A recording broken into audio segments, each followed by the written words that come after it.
पहली डिस्कशन हम करेंगे इंशाल्लाह दज्जाल के हवाले से कि दज्जाल कौन है, दज्जाल कब आएगा, उसके एट्रीब्यूट्स क्या हैं। कुछ चीज़ें आपको बहुत वाज़ेह होनी चाहिए आपके सामने। सबसे पहले the meaning of the word दज्जाल।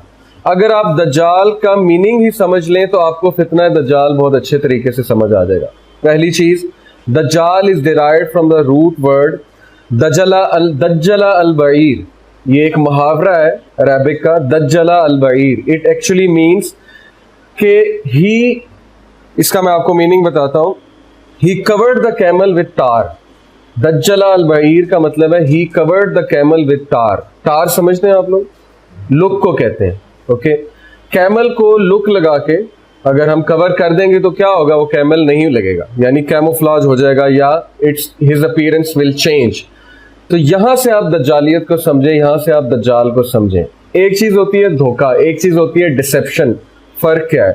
धोखा बहुत वाज़ेह होता है, आपको पता लग जाता है अगला इंसान जो है हमें धोखा दे रहा है। डिसेप्शन क्या है कि आपको एंड तक पता नहीं लगता और आप उसके धोखे में आ चुके होते हैं, और फिर एंड में जाके आपको एहसास होता है कि इतने बड़े धोखे में मैं कितने अरसे तक रहा हूं, लेकिन मुझे बिल्कुल भी पता नहीं लगा।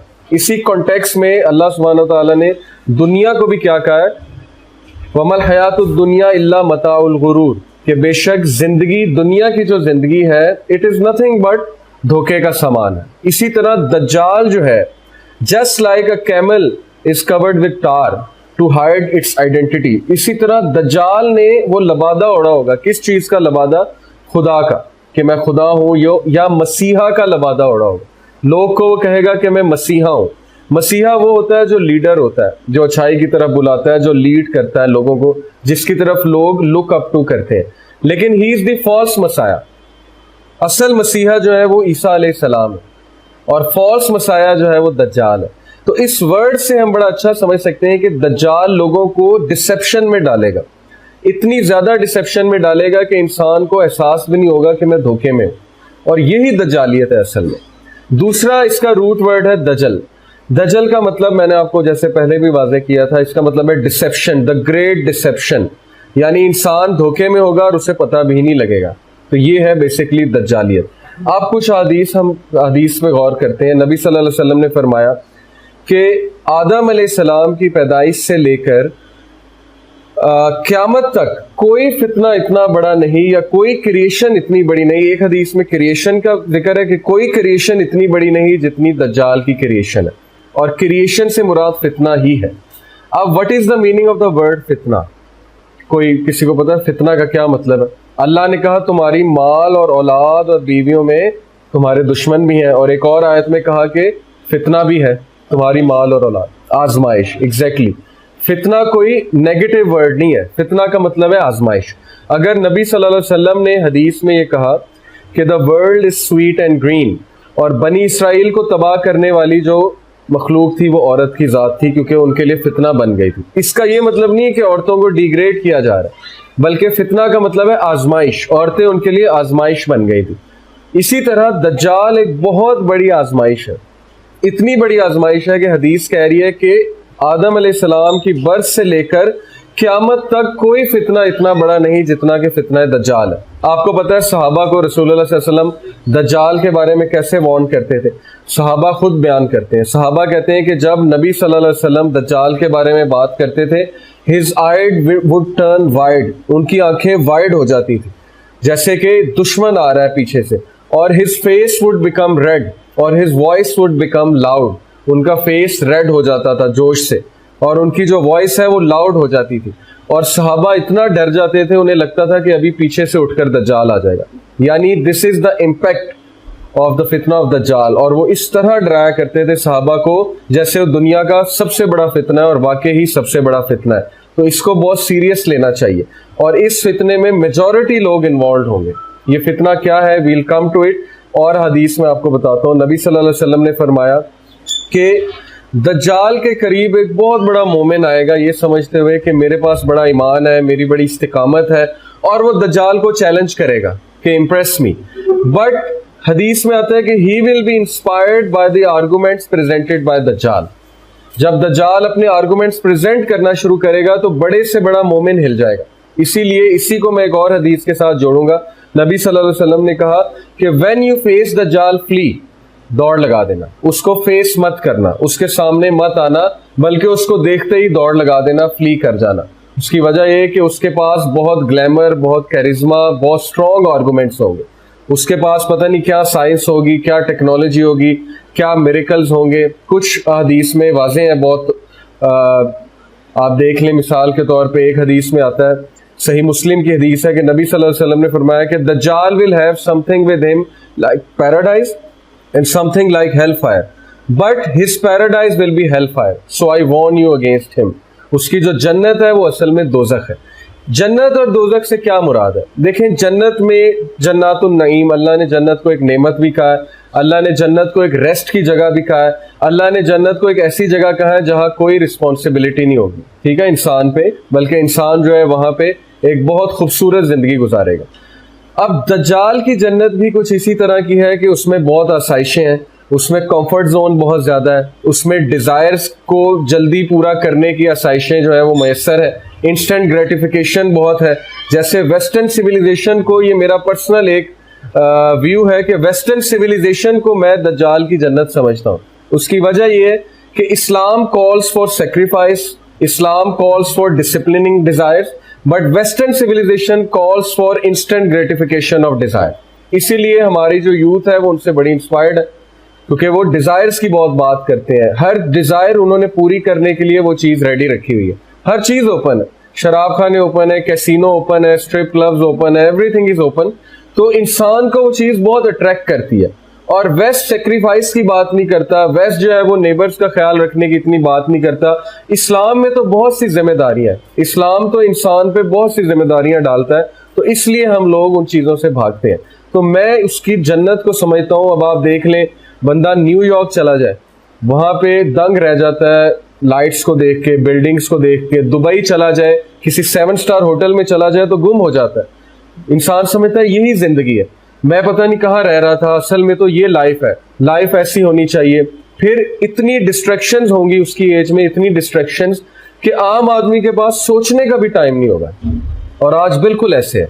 मेरे दोस्त ने अपने एक चाइनीज कोलीग से पूछा, वो चाइना में था, उसने कहा कि कभी तुमने नहीं सोचा कि सूरज किसने बनाया? सिर्फ इतना सा क्वेश्चन पूछा तो वो हंसने लग गया। उसने कहा कि आपके पास इतना टाइम है कि आप ये बातें सोचें कि सूरज किसने बनाया, चांद किसने बनाया? हमारे पास तो टाइम ही नहीं है।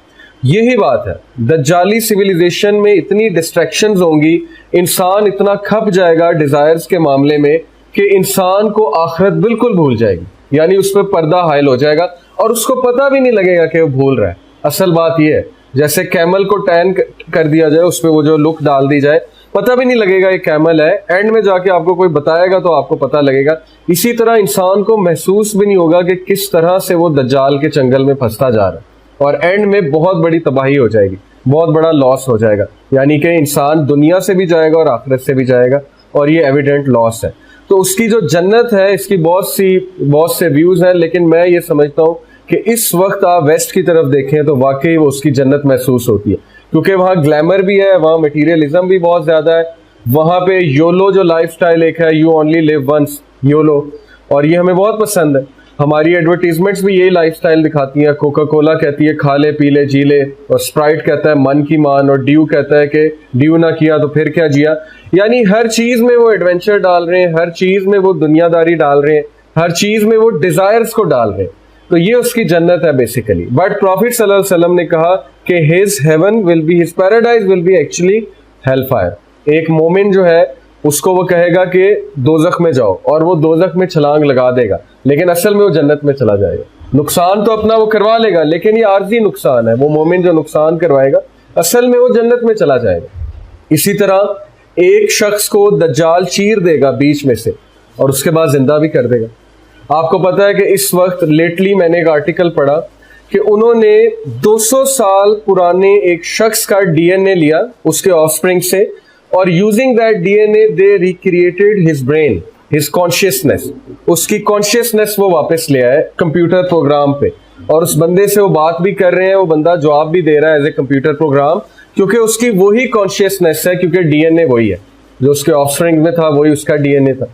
तो साइंस तो पता नहीं कहाँ जा रही है, और ये हमारे लिए एक बहुत बड़ा इम्तिहान है। दज्जालियत है ये क्योंकि नबी सल्लल्लाहु अलैहि वसल्लम ने देखे क्या कहा, उन्होंने कहा कि दज्जाल सबसे पहले आके कहेगा वो ईसा है, मसीहा है, उसके बाद वो क्लेम करेगा आई एम गॉड। अब गॉड के क्या एट्रीब्यूट्स हैं? अल्लाह जिंदगी देता है, मौत देता है, दज्जाल के पास ये एट्रीब्यूट होगा, वो जिंदगी भी दे देगा, वो मौत भी दे देगा। ये क्लियरली मेंशन्ड है हदीस में। आज साइंस जितना तरक्की करती जा रही है, हम दज्जालियत की तरफ कदम बढ़ा रहे हैं, और हमारा टेस्ट होगा, स्वीयर टेस्ट होगा, क्योंकि science is playing God. Science वो चीजें कर रही हैं जो अल्लाह सुब्हानहू व तआला के काम है। मिसाल के तौर पे आर्टिफिशियल वेदर जो है क्रिएट करना अल्लाह का काम है, लेकिन साइंस आज इससे खेल रही है। टॉर्नेडोज क्रिएट करना, हरिकेन, सुनामी लाना, जलजले लाना, ये सब कुछ अब हो रहा है, और ये बड़ा सीक्रेटली हो रहा है, सीक्रेट फैसिलिटीज में।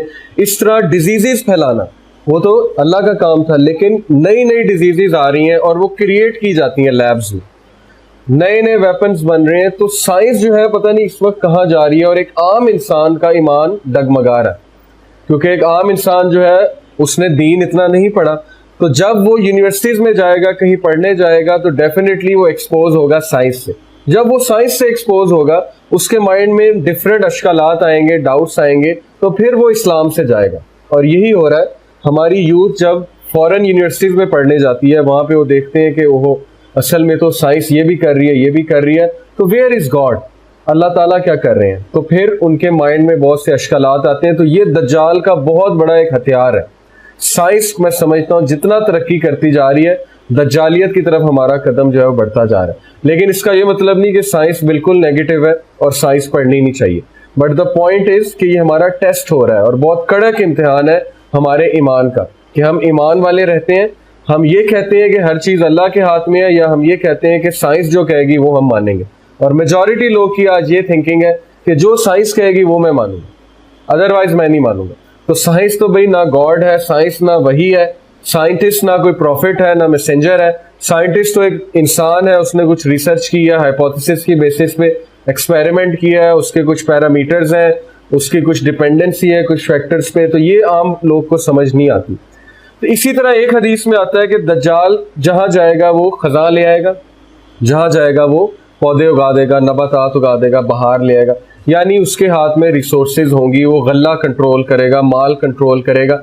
आज अगर हम देखें तो ज्यूइश लॉबी जो है, ज़ायनिस्ट जो है, वो ऑलरेडी फूड रिसोर्सेज पे तो कब्जा कर चुके हैं। जितने भी हमारे टिन पैक्ड फूड्स हैं वो सारे उनके अंडर हैं, और जितने भी इनऑर्गेनिक फूड्स हैं वो भी उनके अंडर है। इसी तरह जितनी भी मिल्क इंडस्ट्री है, आप देख लें, ऑयल इंडस्ट्री है, फूड क्रॉप्स जो है, वो सारे आहिस्ता आहिस्ता वो अपने अंडर लेते जा रहे हैं, यानी वो अपने ऊपर डिपेंडेंट कर रहे हैं बाकी दुनिया को, रिसोर्सेज पे कब्जा कर करके। तो दज्जाल के हाथ में तो बहुत रिसोर्सेज होंगी, लोग उस पर डिपेंडेंट इतना हो जाएंगे कि उनके पास कोई चॉइस नहीं होगी सिवाय इसके कि उस पर एक्ट करें और उसको ओबे करें। लेकिन बहुत मखसूस लोग होंगे, चोजन वंस होंगे, जो इस बहुत बड़े फितने से बच जाएंगे। फिर एक हदीस में ये आता है कि दज्जाल के पास गैब का नॉलेज होगा, वो ऐसी ऐसी बातें इंसानों को बताएगा जो इंसान को नहीं पता अपने बारे में भी, और फ्यूचर की भी बहुत सी वो बातें बताएगा। एक हदीस में आता है कि वो 40 दिन में पूरी दुनिया का चक्कर जो है वो काट लेगा। इसी तरह एक हदीस में आता है उसकी जो सवारी है, उसके जो गधा है, उसके 2 कानों के दरमियान जो है वो आई थिंक 13 गज का कुछ फासला है, इस तरह से 13 मीटर्स है या 11 है, मुझे सही से याद नहीं है। तो हो सकता है वो कोई सुपरसोनिक स्पीड का जो है वो F-16 या कोई और एरोप्लेन हो, और उसके जो 2 विंग्स हैं वो कान हो। लेकिन ये कोई हतमी बात नहीं है। अहदीस को की तावील करना ये एक हद तक तो ठीक है, लेकिन इतनी ज़्यादा नहीं कर देनी चाहिए कि बिल्कुल ही लिटरल मीनिंग से ही जाए। हो सकता है वो लिटरली गधा हो, ये भी तो हो सकता है ना, लेकिन हो सकता है वो हवाई जहाज़ भी हो। तो ये अल्लाह नोज बेस्ट कि वो क्या है मामला।